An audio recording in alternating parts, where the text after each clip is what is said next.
Yeah. Come, parents.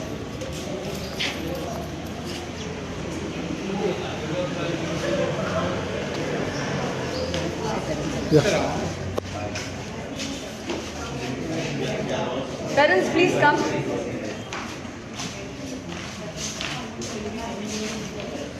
Yes.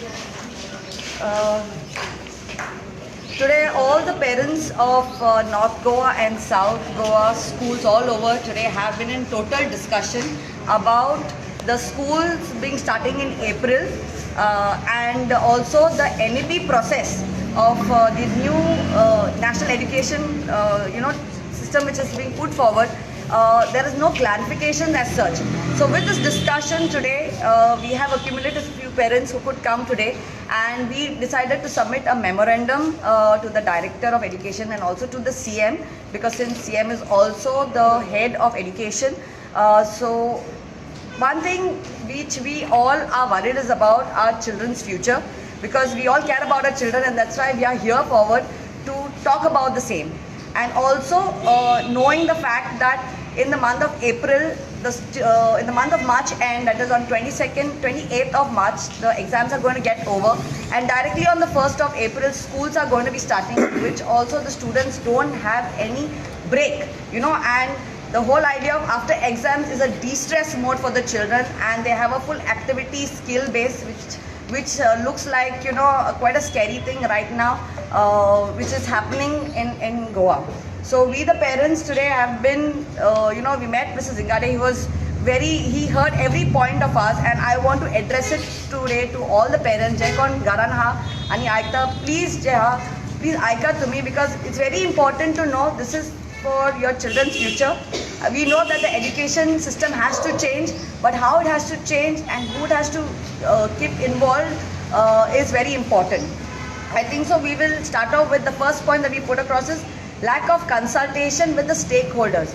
That means the principals, the teachers, the parents, the PTA heads, they have not been kept in the loop, and and introducing NEP directly has been quite scary, because after we've heard our Mr. Prasad Lodekar, who is the Secretary for Education, directly say that in April schools are going to be held. I mean, without any consultation, having this, keeping in mind how hot April is for the students. We are already in a yellow alert in the month of February, and what's going to happen in April is not been thought of. Secondly is, there is no law of the central government that mandates to make hurried or rushed change to the start of the year in April.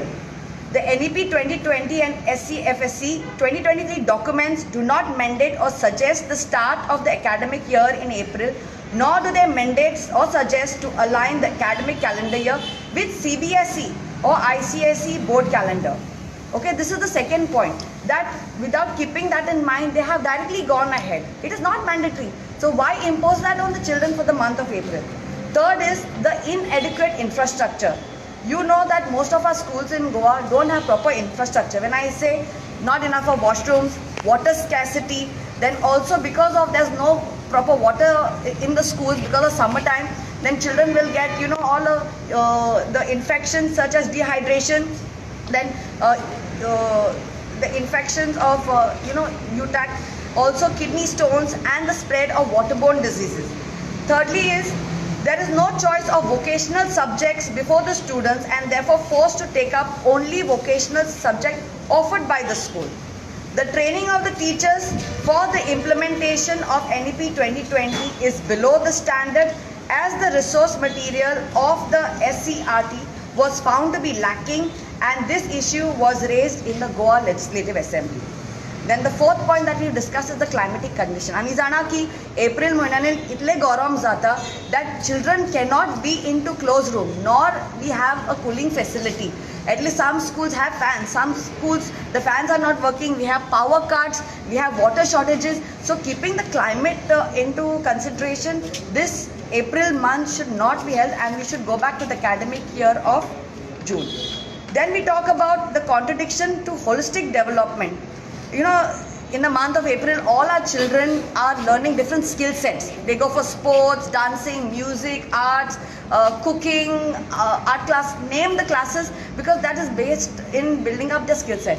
So what if they go to a regular school, they can't do all this kind of skill set and de-stress themselves soon after exam, which will create a lot of impact in their upbringing and de-stress mode soon after exam. So we've asked, like as much they're saying holistic development, but NEP without consideration that April is going to be tedious soon after exams, they have not put that into mind and just introduced this. Then curriculum changes, increasing the burden of the students. We have clarified with Mr. The director, and he has assured us that there is no extra burden and the class hours will be the same for the students. It's just that if they are given any project work, they can either do it from home. So in that we ask, sir, if everything is going to be consistent with the hours, why do the children need to come in April?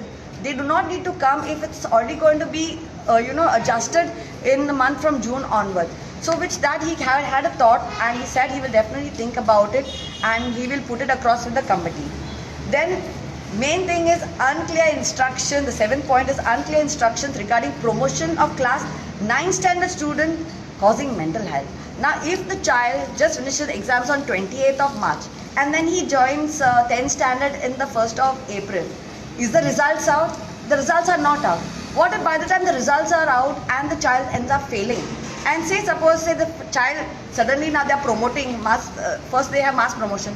If the child is not able to cope up and he is promoted to 10th standard and then suddenly he is told that he is failed in more than 4 or 5 subjects, what is the stress level going to be of that child? First of all, he can't cope up his 9th standard, then he is put into 10th standard education, made to study, and then he has to answer backlogs of his subjects of what he has failed, which is totally traumatizing. On top of that, bullying also can be another impact, where the other children will start making fun of the kids, saying that, oh, you have failed, how are you going to complete?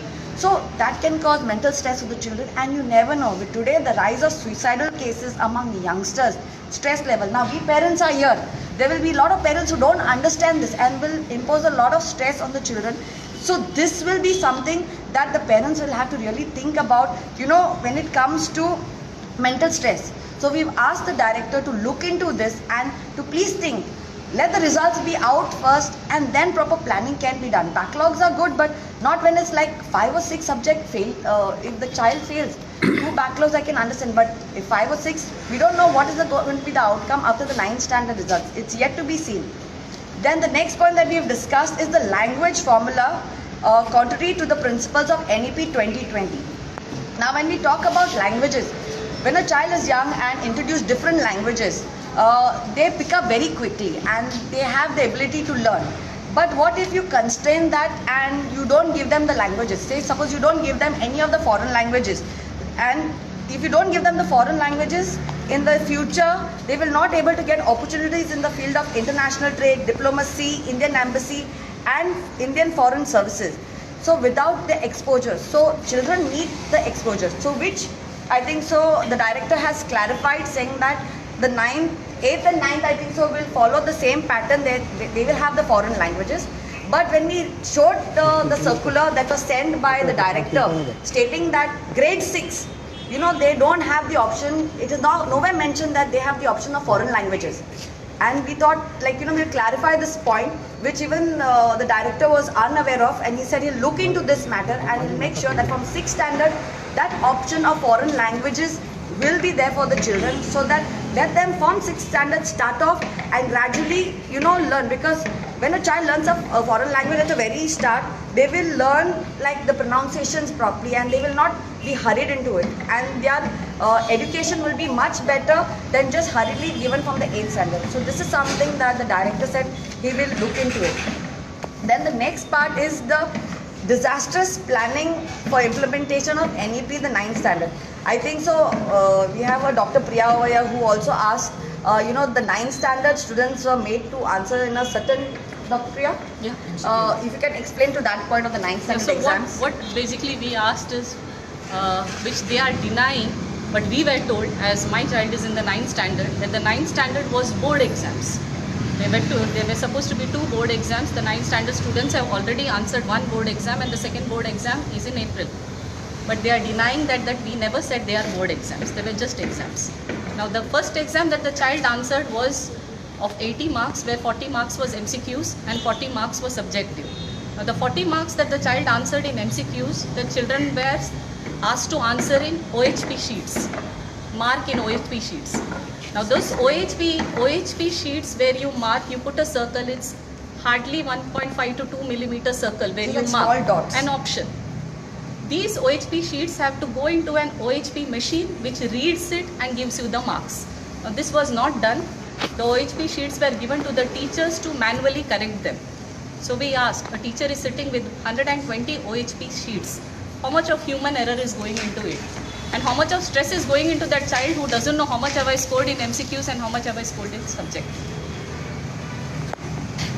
So then also we've realized that the question papers set were lacking standard and had many grammatical mistakes, and the portion syllabus was sent to the student and parents in August after starting NEP last year in June. So there has been a delay. So in all these pointers that I have read out right now, we have got our main suggestion that we put forward to the director is, first thing is, revoke the circular to start academic year in April and retain the traditional June start of the academic year, allowing adequate time for the students to refresh their minds and come fully prepared for a new year. Second point, modify the circular, increasing the circular content /hours to avoid increasing the circular burden of the student. Third one, provide optional additional enrichment programs to bring about holistic development of the students as envisaged in the NEP 2020 in the month of April, like coaching camps in various sports, disciplines and skill-based learning courses. The next point is continue to provide students their right to study the foreign languages that have been offered so far: French, Portuguese, German, Arabic, etc. So if all these pointers are put forward, what we can request the director and the CM from the parents who are present here. A lot of parents couldn't come, but all the parents are doing signature campaigns and are going to be emailing the director, and we told the director also that you will be receiving lots of emails from PTA members from all over the school, because this is a great concern.